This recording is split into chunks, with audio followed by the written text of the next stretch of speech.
যে আমরা দেখেছি যে গতকাল সকাল থেকে যে একটা পরিস্থিতি তৈরি হয়েছিল, জুলাই আগস্টে যারা আহত হয়েছিলেন তারা তাদের দাবি দেওয়াদের জন্য সকাল থেকে রাতভর পর্যন্ত আন্দোলন করেছেন। আজকে তারা বেশ কয়েকজন উপদেষ্টার সাথে বৈঠকে বসবেন স্বাস্থ্য মন্ত্রণালয়ে। আমরা দেখেছি এইমাত্র কয়েকজন আহত ব্যক্তি, আহত শিক্ষার্থীরা এসেছেন।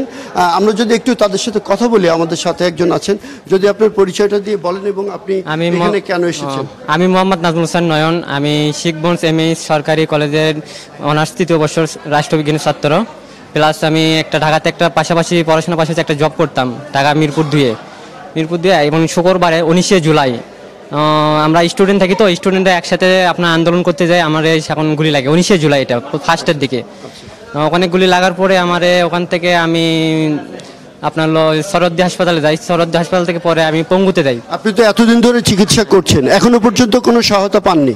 না, এখন পর্যন্ত আমি কোনো সহায়তা পাইনি। প্লাস আমি একটা অপারেশন করছি পার্সোনালভাবে, ক্লিনিকে করছি। এটা দেনা করে আমি এটা আপনার অপারেশনটা করছি আপনার মানে টাকা লোনের উপর নিয়ে আমি এটা।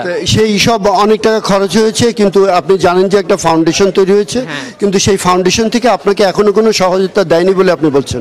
না, আমি এখন পর্যন্ত 1 টাকা আমি কোনো সহায়তা পাইনি আমি এখন পর্যন্ত। আপনি পুরো সহায়তা চাচ্ছেন আপনার চিকিৎসার জন্য? হ্যাঁ, আমি বর্তমানে আমি একটা অপারেশন হয়েছে আমার, প্লাস এখান থেকে মেরু বোন নিচে এখানে করছে, অপারেশন করছে আমার। আর আপনার আমি দাবি হচ্ছে আমার এখন পর্যন্ত কোনো জায়গার নাম নাই, কোনো কিছু নাই। আমি কোনো জায়গা থেকে সাহায্য কোনো কিছু পাইনি এখন পর্যন্ত। প্লাস তো বললামই আমি একটা লোন করে আমি একটা অপারেশন করছিলাম আপনার ক্লিনিকে আপনার। ধন্যবাদ আপনাকে। মৃত্তিকা, যেমনটি বলছিলাম, এই ধরনের অনেক ধরনের একটা সমস্যা আমরা কথা শুনেছি। যেমন উভয় সংকটে পড়েছেন অনেকে। উভয় সংকট বলতে অনেক পরিবারে আছেন কর্মক্ষম একজন ব্যক্তি, তিনি শুধু আয় করতেন, তিনি অসুস্থ হয়ে পড়েছেন, দীর্ঘদিন ধরে আয় করতে পারছেন না। একদিকে যেমন নিজের চিকিৎসার খরচ বহন করতে পারছেন না, তেমনি তিনি আবার আয় করতে পারছেন না বলে তার পরিবারের ভরণ পোষণেও একটা সমস্যা দেখা দিয়েছে।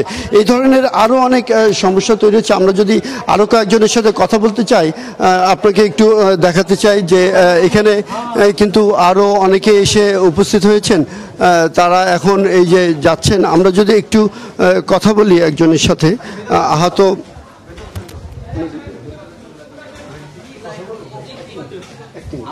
হ্যাঁ, আমরা একটু কথা বলছি একজন আহত ভাই। আপনি কবে আহত হয়েছিল? আমি 18 জুলাই আহত হয়েছি। আমরা আপনাদের মিডিয়ায় জানাবো, স্যারের সাথে আলাপ করে আমাদের দাবিটা বলার পরে আমরা মিডিয়া পরে জানাবো। ঠিক আছে? আপনি কি এখনো পর্যন্ত কোনো সহায়তা পেয়েছেন? না, সহায়তা পাইনি এখন পর্যন্ত। এইভাবে আমরা যতজনের সাথে কথা বলেছি অনেকেই কিন্তু কোনো সহায়তা পাননি। আমরা যদি দেখি যে এখানে আপনার স্বাস্থ্য মন্ত্রণালয়, এখানে 4 জন উপদেষ্টার আসার কথা রয়েছে। 4 জন উপদেষ্টার সাথে আহত শিক্ষার্থী সহ অন্যরা বৈঠক করবেন।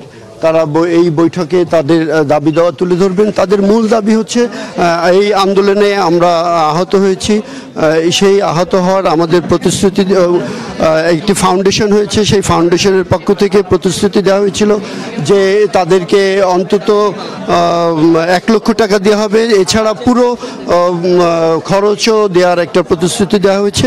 কিন্তু সেই প্রতিশ্রুতি দেওয়া হলেও 3 মাস পার হয়ে গিয়েছে। আপনারা জানেন যে এই 3 মাসের মধ্যে এই সব আহত ব্যক্তিদেরকে 1 টাকাও কোনো ধরনের সহায়তা দেওয়া হয়নি।